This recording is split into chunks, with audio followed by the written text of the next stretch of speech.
नमस्कार दोस्तों स्वागत है आप सभी का आज के हमारे वीडियो सेशन में। My name is Vishal, I am faculty of law optional and Indian polity at study IQ. Students, आज आपके संग में डिस्कशन करने जा रहा हूं मून लाइटनिंग के बारे में। अब मून लाइटनिंग क्या होता है? आपने इस टर्म को शायद ही पहले सुना हो। जी हाँ, मून लाइटनिंग। अब ये टर्म रिसेंटली न्यूज में। क्यों? क्योंकि यूएस के अंदर एक इंडियन ओरिजिन के व्यक्ति जिनका नाम है मेहुल गोस्वामी, उनको अरेस्ट किया गया है न्यूयॉर्क पुलिस डिपार्टमेंट द्वारा। और उनके ऊपर चार्जेस हैं कि उन्होंने न्यूयॉर्क स्टेट डिपार्टमेंट के लिए काम करते हुए एक प्राइवेट फर्म के लिए भी काम किया। That means he was already employed with New York state department, obviously for information technology services. उसके साथ साथ उन्होंने एक प्राइवेट फर्म के लिए भी काम किया और उनके ऊपर ये चार्जेस लगे हैं दैट ही हैज कमिटेड लार्सनी। अब लार्सनी क्या चीज होती है? देखिए, लार्सनी आज जिसको हम थेफ्ट बोलते हैं, चोरी बोलते हैं। लार्सनी का मतलब होता है जब आप किसी और की प्रॉपर्टी को, ऐसी प्रॉपर्टी जिस पर किसी और का अधिकार है, जब उस प्रॉपर्टी को आप अपने कब्जे में लेने की कोशिश करते हो अनलॉफुली, उसको लार्सनी बोलते हैं। तो मेहुल गोस्वामी जी के ऊपर न्यूयॉर्क के अंदर सेकेंड डिग्री लार्सनी के चार्जेस लगे हैं, क्योंकि ये न्यूयॉर्क स्टेट डिपार्टमेंट के अंडर कार्य कर रहे थे। He was employed with the New York state department, और उसके कार्य करते के साथ साथ उन्होंने माल्टा में बेस्ड एक प्राइवेट फर्म के लिए भी काम करना शुरू कर दिया। अब इनके ऊपर चार्जेस लगे हैं मून लाइटनिंग के। इसके साथ साथ हो सकता है इफ इज कन्विक्टेड तो इनको 15 साल की सजा हो जाए। इसके साथ साथ 15 से 20 हजार डॉलर तक का फाइन इनके ऊपर भी लग सकता है। अब प्रश्न आती है, अगर एक व्यक्ति गवर्नमेंट सर्विस, ये गवर्नमेंट डिपार्टमेंट के लिए कार्य कर रहा है और उसके साथ साथ अगर वो प्राइवेट डिपार्टमेंट के लिए भी कार्य या प्राइवेट जॉब भी करने लग जाए, तो उसके ऊपर यूएस के अंदर इतने हैवी चार्जेस और इसके साथ साथ इतनी बल्कि पेनल्टी लगाई जा सकती है। सो द थिंग इज कि आज हम मून लाइटनिंग के कॉन्सेप्ट के बारे में डिस्कशन करेंगे। आज हम डिस्कशन करेंगे व्हाट इज मून लाइटनिंग। इसके साथ साथ हम ये डिस्कशन करेंगे कि इंडिया के अंदर अगर पब्लिक सर्वेंट्स मून लाइटनिंग करते हैं, मतलब अगर कोई भी पब्लिक सर्वेंट, चाहे वो स्टेट गवर्नमेंट के एम्प्लॉयड हो, चाहे वो सेंट्रल गवर्नमेंट के एम्प्लॉयड हो, या फिर ऑल इंडिया सर्विसेज का मेंबर, अगर वो गवर्नमेंट के साथ एम्प्लॉयड होते होते किसी प्राइवेट जॉब को लेते हैं, किसी प्राइवेट फर्म या कंपनी के लिए काम करते हैं, या खुद का भी अलग से एम्प्लॉयमेंट खोलते हैं, सेल्फ एम्प्लॉयमेंट खोलते हैं, तो उनके ऊपर क्या क्या चार्जेस लगाए जा सकते हैं और इंडियन गवर्नमेंट द्वारा बनाए गए सर्विस रूल्स के अकॉर्डिंग उनको क्या क्या पनिशमेंट दी जा सकती है। तो आज की वीडियो का पूरा देखिएगा। इसके साथ साथ हम समझने का प्रयास करेंगे कि जब आप फ्यूचर में सिलेक्ट होंगे एज सिविल सर्वेंट तो आपको क्या कार्य नहीं करने हैं। जी हाँ, देखिए, Indian man faces 15 years in jail for stealing $50,000 while moon lightning in New York. अब देखिए, ध्यान से समझिएगा। देखिए, Indian origin man has been arrested on charges of grand larceny following investigation by Saratoga County Sheriff Office। ठीक है, उनके ऊपर चार्जेस हैं कि he exploited his position as a remote employee with the New York State Office of Information Technology Services while simultaneously working as a full-time job in Malta। तो इनके ऊपर charges लगे हैं कि ये न्यूयॉर्क स्टेट डिपार्टमेंट की IT services के लिए भी काम कर रहे थे, इसके साथ साथ माल्टा में एक प्राइवेट काम या प्राइवेट जॉब भी परस्यू कर रहे थे। अब देखिए, यूएस के अंदर पब्लिक ऑफिस के साथ साथ क्या ऑब्लिगेशंस आती हैं, क्या रिस्पॉन्सिबिलिटी आती हैं। इंस्पेक्टर जनरल ल्यूसी लैंग का कहना है कि पब्लिक एम्प्लॉयज के ऊपर रिस्पॉन्सिबिलिटी होती है, उनके साथ एक ट्रस्ट जुड़ा होता है। अगर कोई व्यक्ति इस रिस्पॉन्सिबिलिटी को पूरा नहीं करता, इस ट्रस्ट को फुलफिल नहीं करता, तो he is committing a grave sin, he is committing a grave offence, और ऐसे व्यक्ति को सजा हो सकती है। अब देखिए, ध्यान से समझने का प्रयास कीजिएगा। जब आप किसी गवर्नमेंट सर्विस के लिए कार्य कर रहे हैं, जब आप किसी गवर्नमेंट के लिए एम्प्लॉयड है, तो स्टेट आपको सर्विसेज, स्टेट आपको रेम्युनरेशन दे रही है, आपको सैलरी दे रही है, अलाउंसेस दे रही है, और आपसे एक्सपेक्ट किया जाता है कि आप स्टेट के लिए कार्य करें, एफिशिएंटली कार्य करें और for the welfare of people कार्य करें। लेकिन जब आप सर्विस पैसे ले रहे हैं सरकार से, रेम्युनरेशन, अलाउंसेस, बेनिफिट्स ले रहे हैं सरकार से, और इसके साथ साथ किसी प्राइवेट फर्म के लिए काम भी कर रहे हैं, तो सीधी सी बात है, सामान्य सी बात है कि आप स्टेट को सर्विसेज उतनी एफिशिएंटली नहीं दे पाएंगे। अब सामान्य सी बात है, अगर दिन में 24 घंटे हैं, मैं 8 से 10 घंटे प्राइवेट फर्म को दे रहा हूं, तो मैं अपनी पब्लिक सर्विसेज या फिर गवर्नमेंट को वो सर्विसेज नहीं दे पाऊंगा। तो कहीं ना कहीं इनडायरेक्ट तौर पर मैं टैक्स पेयर्स की मनी की चोरी कर रहा हूं। सरकार को पैसा टैक्स पेयर्स के थ्रू आता है, और मैं अगर सरकार से तनख्वाह ले रहा हूं, सैलरी ले रहा हूं, रेम्युनरेशन ले रहा हूं, लेकिन उसके बदले में मैं सरकार को या लोगों को सर्विसेज नहीं दे रहा, तो it is nothing but larceny. US में उसको बोलते हैं लार्सनी, मतलब चोरी। इंडिया के अंदर उसको क्या कहते हैं हम इस बात को नहीं जानते हैं। इंडिया के अंदर आपको ऐसे बहुत सारे ऑफिशियल्स मिल जाएंगे, एंड पर्सनली मैं कुछ को जानता हूं, और कुछ के बारे में मुझे सुना है कि वो कई हफ्ते अपने ऑफिस ही नहीं आते हैं। हमारे देश के अंदर पब्लिक सर्वेंट्स हैं जो अच्छी पोजीशंस पर हैं, जो कई कई हफ्ते अपने ऑफिस ही नहीं आ रहे हैं, घर से ही काम कर रहे हैं, और घर से भी काम केवल नाम मात्रों के कर रहे हैं। तो अगर हम यूएस का कॉन्सेप्ट इंडिया में भी अप्लाई कर दें, हालांकि टेक्निकली वो इंडिया में अप्लाइड होता है, लेकिन अगर ऐसा कॉन्सेप्ट इंडिया में अप्लाई कर दें तो most of the public servants they will be debarred from office. अब ध्यान से देखिएगा, मेहुल गोस्वामी को, न्यूयॉर्क पुलिस डिपार्टमेंट का कहना है मेहुल गोस्वामी को अगर वो कन्विक्ट हो जाते हैं तो $15,000 का फाइन और उसके साथ साथ 15 वर्ष की सजा हो सकती है, केवल इसलिए क्योंकि वो स्टेट डिपार्टमेंट के लिए इंप्लॉयड होते हुए भी he was working for a private firm. It means US के अंदर पब्लिक ट्रस्ट की वॉल्यूशन, यूएस के अंदर रूल्स की वॉल्यूशन को बहुत सीरियसली लिया जाता है, एंड आई थिंक तभी वो कंट्रीज डेवलप्ड है। अगर यूएस, वेस्टर्न यूरोप डेवलप्ड है तो there is certain respect for rule of law. अगर आप मेरी बात से एग्री करते हो तो please give a thumbs up. अगर वो कंट्रीज डेवलप है तो कहीं ना कहीं वहां पर रूल्स एंड रेगुलेशंस की रिस्पेक्ट है। People respect rules and regulations, people respect rule of law. India के अंदर the biggest problem with public service या फिर the biggest problem with citizenry is कि we do not respect rule of law. हम law को, हम rules को, regulations को फॉलो ही नहीं करते, उनको रिस्पेक्ट ही नहीं करते। और आपने एक चीज इंडिया के अंदर ऑब्जर्व की होगी, जो व्यक्ति जितने रूल्स तोड़ रहे, जितने रेगुलेशंस तोड़ रहे, and he is very pride, he is having a very proud about it, he is very pride. ठीक है, उसके अंदर बहुत वैनिटी आ जाती है कि देखिए मैं ये तो रूल्स फॉलो नहीं करता, मैं रूल्स तोड़ता हूं। हालांकि उल्टा होना चाहिए, the person who is breaking rules and regulation, the person shall be ashamed, उसको शर्मिंदा होना चाहिए, उसको कहीं ना कहीं शर्मिंदगी का एहसास होना चाहिए। लेकिन इंडिया के अंदर उल्टा है। इसी कारण दैट्स वाई आई थिंक आज़ादी के 70-75 वर्ष के बाद भी we are a developing country, and God knows कि हमें कितना समय लगेगा to reach the level as western countries have reached. अब आगे चलते हुए समझने का प्रयास करते हैं, अगर कोई व्यक्ति, इससे पहले मैं आपको फिर समझा दूं मून लाइटनिंग की होती है क्या चीज है। देखिए नाम से समझ आ रहा है मून लाइटनिंग। जब एक व्यक्ति एक प्राइमरी जॉब कर रहा है, एक नौकरी कर रहा है, और वो जॉब या नौकरी करते करते वो अगर कोई दूसरी नौकरी, कोई सेकेंडरी जॉब ले लेता है तो उसको बोलते हैं मून लाइटनिंग। अब अक्सर व्यक्ति ऐसा क्यों करता है? अगर एक व्यक्ति एक प्राइवेट कंपनी, फर्म या गवर्नमेंट के साथ इंप्लॉयड है और जॉब करते करते अगर वो सेकंड कोई इंप्लॉयमेंट ले रहा है तो उसके पीछे कारण क्या हो सकता है? सिंपल सी बात है, कारण है मॉनिटरी बेनिफिट। तो वो चाहता है कि उसको डबल इनकम आए, वो चाहता है उसको दोनों जॉब से डबल इनकम आए। तो कई बार बेटर करियर प्रोस्पेक्ट्स के लिए, कई बार बेटर इनकम के लिए लोग मून लाइटनिंग करते हैं, इंडिया के अंदर भी करते हैं। आपने देखा होगा एक व्यक्ति सुबह जॉब कर रहा है इनफॉर्मल, और खासकर इनफॉर्मल सेक्टर के अंदर इंडिया में ये चीजें ज्यादा होती हैं, मून लाइटनिंग। अब देखिए मून लाइटनिंग का उद्देश्य ऑब्वियसली, अगर आपको कल कोई टॉपिक आ जाए for the purpose of writing essay या फिर एथिक्स के अंदर, तो मून लाइटनिंग का ऑब्जेक्टिव होता है obviously to take up jobs other than their private primary employment. Objective होता है अच्छे करियर प्रोस्पेक्ट्स और एडेड इनकम। अब ध्यान से समझने की कोशिश कीजिएगा, try to understand one thing कि मून लाइटनिंग से क्या प्रॉब्लम है। अगर मैं एक प्राइवेट फर्म के लिए काम कर रहा हूं, अगर एक कंपनी के लिए काम कर रहा हूं, तो उसके साथ साथ अगर मैं किसी और कंपनी के लिए या कोई और इनफॉर्मल एम्प्लॉयमेंट में भी एम्प्लॉयड हूं, तो मेरी कंपनी को क्या प्रॉब्लम होनी चाहिए? मैं कंपनी के लिए भी काम कर रहा हूं और मैं एक सेकेंडरी रोल भी प्ले कर रहा हूं, सेकेंडरी जॉब भी परफॉर्म कर रहा हूं, तो what is the problem with the company? देखिए इसके अंदर कुछ वायलेशंस होते हैं। पहला, ब्रीच ऑफ एम्प्लॉयमेंट कॉन्ट्रैक्ट या violation of employment contract. Generally क्या होता है, जब आप किसी कंपनी, किसी फर्म के लिए काम करते हो, किसी एंटरप्राइज के लिए काम करते हो, तो आपके संग एक एम्प्लॉयमेंट कॉन्ट्रैक्ट किया जाता है, सर्विस कॉन्ट्रैक्ट कराया जाता है। उस सर्विस कॉन्ट्रैक्ट के अंदर स्पष्ट तौर पर एक्सप्रेसली लिखा जाता है कि आप अपनी प्राइमरी जॉब के अलावा कोई और जॉब नहीं करेंगे।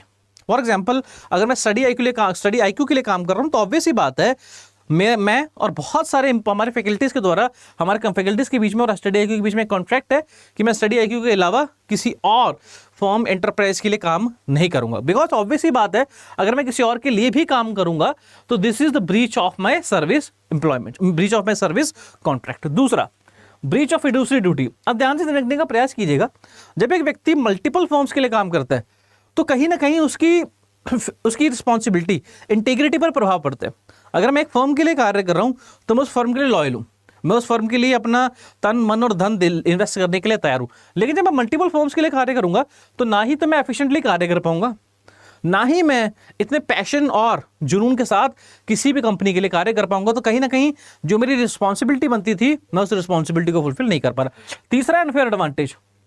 कई बार क्या होता है, समझने का प्रयास कीजिएगा, हर इंटरप्राइज के कुछ सीक्रेट्स होते हैं, कमर्शियल सेंसिटिव सीक्रेट्स होते हैं। अब सपोज मैं कंपनी ए में कार्य कर रहा हूँ और उस कंपनी ए के अंदर कार्य करते मुझे 5 या 10 साल हो गए हैं, तो मैं उस कंपनी के सीक्रेट्स या कमर्शियल सीक्रेट्स जानता हूँ।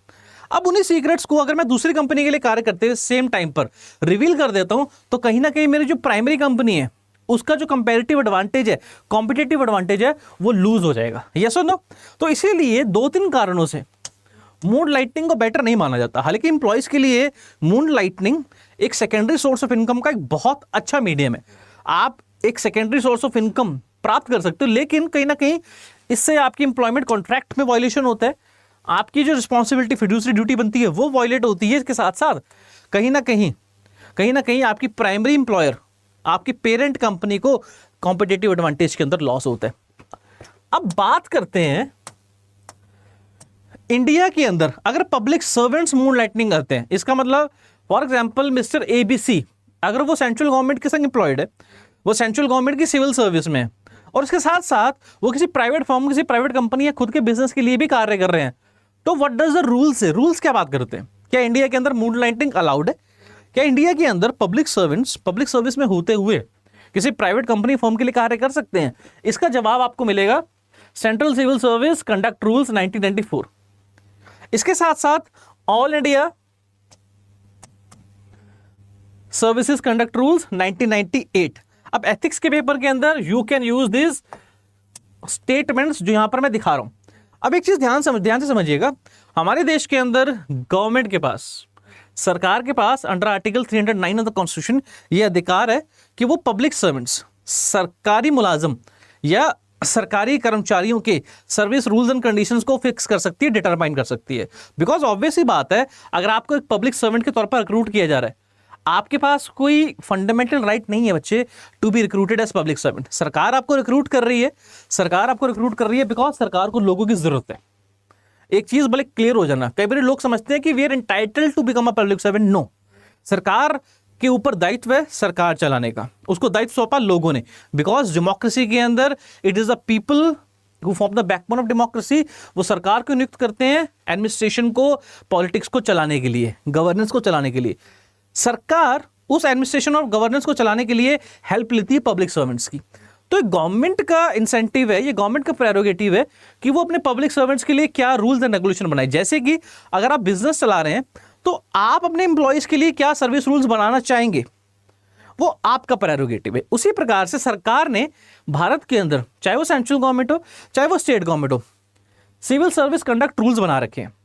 सेंट्रल गवर्नमेंट के सर्वेंट्स के लिए central civil service conduct rules हैं, स्टेट गवर्नमेंट के सर्वेंट्स के लिए, स्टेट गवर्नमेंट के पब्लिक सर्वेंट्स के लिए obviously state civil service conduct rules है। और ऑल इंडिया सर्विसेज, ऑब्वियसली हम सभी जानते हैं ऑल इंडिया सर्विसेज अब केवल 3 ही है, तो ऑल इंडिया सर्विसेज के मेंबर्स के लिए all India service conduct rules है। अब रूल्स देखिए, central civil service conduct rules, तो जो लोग सेंट्रल गवर्नमेंट की सर्विस में हैं, ठीक है, मतलब जो ऑल इंडिया सर्विस के मेंबर नहीं है, ना ही वो स्टेट गवर्नमेंट के मेंबर, स्टेट गवर्नमेंट के पब्लिक सर्वेंट है, ऐसे लोगों के लिए central civil services conduct rules 1964 है। रूल 15 स्पष्ट तौर पर कहता है, देखिए, no government servant shall except with the previous sanction of the government engage directly और इनडायरेक्टली इन एनी ट्रेड और बिजनेस। सीधा rule 15 central civil service conduct rules कहता है कि कोई भी पब्लिक सर्वेंट सरकार की परमिशन के बगैर कोई ट्रेड और बिजनेस नहीं करेगा। फर्स्ट, नेगोशिएट फॉर और अंडरटेक एनी अदर एम्प्लॉयमेंट। दूसरा, कोई भी पब्लिक सर्वेंट सरकार की परमिशन के बगैर कोई और एम्प्लॉयमेंट ना तो उसके लिए नेगोशिएट करेगा, ना ही उस एम्प्लॉयमेंट को एक्सेप्ट करेगा। तीसरा, canvass in support of any business और insurance agency, commission agency owned by member of his family. यहां तक कि अगर आपके कोई फैमिली मेंबर के पास कोई एजेंसी है, इंश्योरेंस एजेंसी, तो उसके लिए आप कैनवेसिंग, मतलब उसके बेनिफिट के लिए आप काम भी नहीं कर सकते। और चौथा, take part in discharge of his official duties, registration, promotion और मैनेजमेंट ऑफ बैंक कंपनी।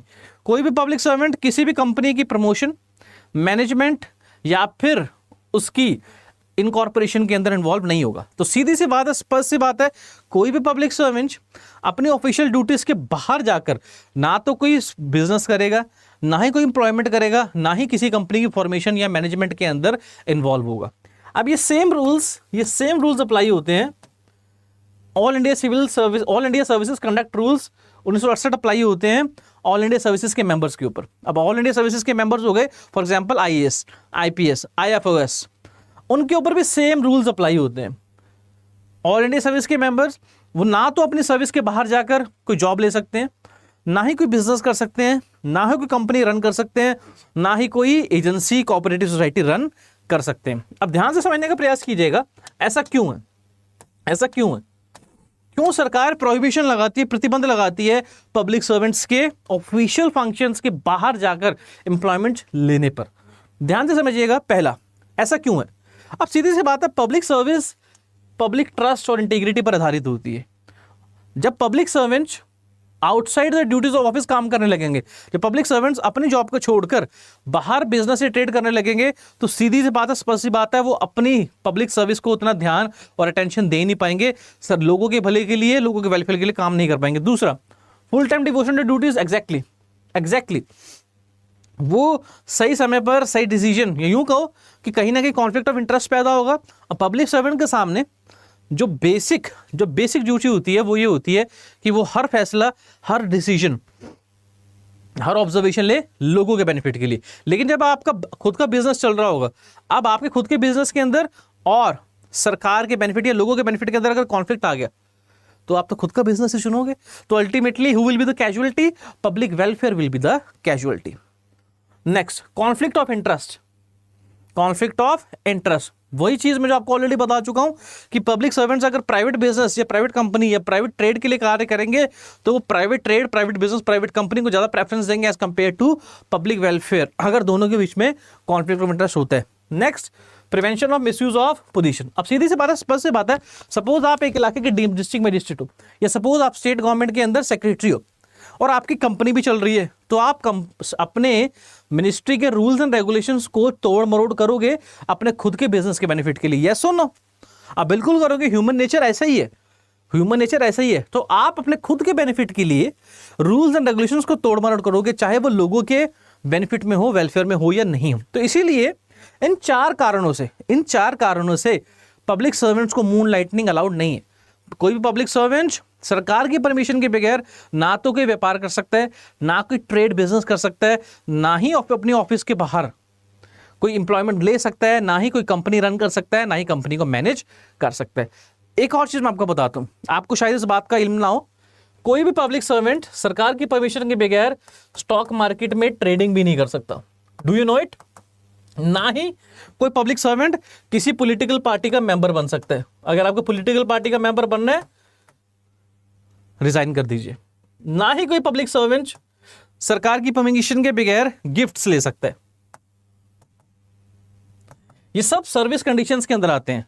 मैंने आपको all India services conduct rules, central civil service conduct rules पढ़ाए, तो उन सब के अंदर ये आते हैं कि कोई पब्लिक सर्वेंट ना तो ट्रेडिंग करेगा, ना ही किसी पॉलिटिकल पार्टी का मेंबर बनेगा, ना ही सरकार की परमिशन के बगैर कोई गिफ्ट लेगा। ऑब्जेक्टिव यही है कि पब्लिक सर्वेंट्स का ध्यान केवल इंटीग्रिटी के साथ पब्लिक वेलफेयर के लिए होना चाहिए, ना कि खुद के पर्सनल प्रॉफिट, खुद के पर्सनल ट्रेड के लिए।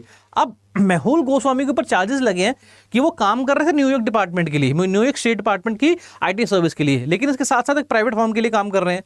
तो एक तो वो सरकार से पैसा ले रहे हैं, लेकिन कार्य कर रहे हैं प्राइवेट फर्म के लिए, तो कहीं ना कहीं सरकार को लॉस हो रहा है, अमेरिकन टैक्स पेयर्स को लॉस हो रहा है, इसीलिए उनके ऊपर सेकंड डिग्री लार्सेनी के चार्जेस लगाए गए हैं। अब एक चीज और लास्ट स्लाइड के अंदर हम डिस्कशन करते हैं, अगर कोई भी public servant in service rules को वायलेट करता है, कल को आप पब्लिक सर्विसेज में जाएंगे तो ऑब्वियस ही बात है आपको इन सर्विस रूल्स के बारे में बताया जाएगा। You will be trained for this service rules. अगर आप सर्विस रूल्स की वायलेशन करते हो, it will be considered to be misconduct, माना जाएगा यू हैव कमिटेड मिसकंडक्ट। उसके रेमिफिकेशंस, सेंसर, आपको डांट पड़ सकती है, एडमॉनिशमेंट पड़ सकती है अथॉरिटीज द्वारा, या फिर विड्रॉल ऑफ प्रमोशन, आपके खिलाफ डिसिप्लिनरी प्रोसीडिंग शुरू हो सकती हैं, आपकी प्रमोशन रुक सकती हैं। एक्सट्रीम केस के अंदर अगर आपके कंडक्ट से सरकार को या पब्लिक वेलफेयर को नुकसान पहुंचाए, सस्पेंशन हो सकती हैं, टर्मिनेशन ऑफ सर्विस, डिसमिसल या रिमूवल भी हो सकता है एक्सट्रीम केसेस के अंदर, लॉस ऑफ रिटायरमेंट बेनिफिट्स भी हो सकते हैं। और अंत में अगर आप पब्लिक सर्वेंट होते हुए आपने किसी प्राइवेट बिजनेस, किसी प्राइवेट एम्प्लॉयमेंट के संग काम किया और उनसे कोई ना कोई बेनिफिट लिए और उनसे बेनिफिट लेके अपने कार्य को ऑनेस्टली नहीं किया। ध्यान से समझना, सपोज आप एक प्राइवेट कंपनी के लिए कार्य कर रहे हो, आपकी सैलरी 1 लाख, आपने उनसे ली 4 लाख, क्योंकि अब आपने उनसे 4 लाख रुपए लिए ताकि आप उनको जल्दी से जल्दी रजिस्ट्रेशन या लाइसेंस दे सकें। अब यहां पर आपके ऊपर section 11 of prevention of corruption act के चार्जेस लगेंगे और 3 से 7 साल तक की सजा हो सकती है। 3 से 7 साल तक की सजा हो सकती है। इसीलिए किसी भी पब्लिक सर्वेंट को आउट द ऑफिस जाकर, अपने एम्प्लॉयमेंट के बाहर जाकर जॉब करने की, एम्प्लॉयमेंट करने की परमिशन नहीं है। अगर कोई वैसा व्यक्ति करता है तो उसके खिलाफ sensor, withdrawal of promotion, suspension, termination of service, loss of retirement benefits जैसे एक्शंस लिए जा सकते हैं। तो आज की वीडियो के अंदर मैंने आपको समझाया कि मून लाइटनिंग क्या चीज होती है।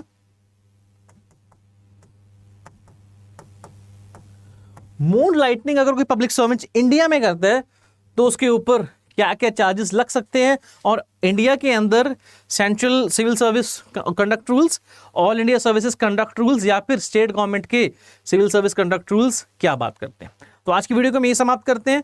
आपसे एक बार फिर मुलाकात होगी एक नई वीडियो के साथ, एक नए टॉपिक के ऊपर हम डिस्कशन करेंगे। अगर आप चाहते हैं मैं किसी टॉपिक के ऊपर वीडियो बनाऊं, अगर आप चाहते हैं मैं किसी कॉन्स्टिट्यूशनल एस्पेक्ट या लीगल एस्पेक्ट को डिस्कस करूं, तो प्लीज़ आप कमेंट्स बॉक्स के अंदर कमेंट करके वो रिक्वेस्ट कर सकते हैं। आई विल मेक श्योर कि मैं उस टॉपिक के ऊपर वीडियो ज़रूर बनाऊंगा। सो आज के लिए इतना ही। आपसे फिर मिलेंगे एक नई वीडियो, एक नए टॉपिक, एक नए पॉइंट ऑफ व्यू के साथ। जय हिंद।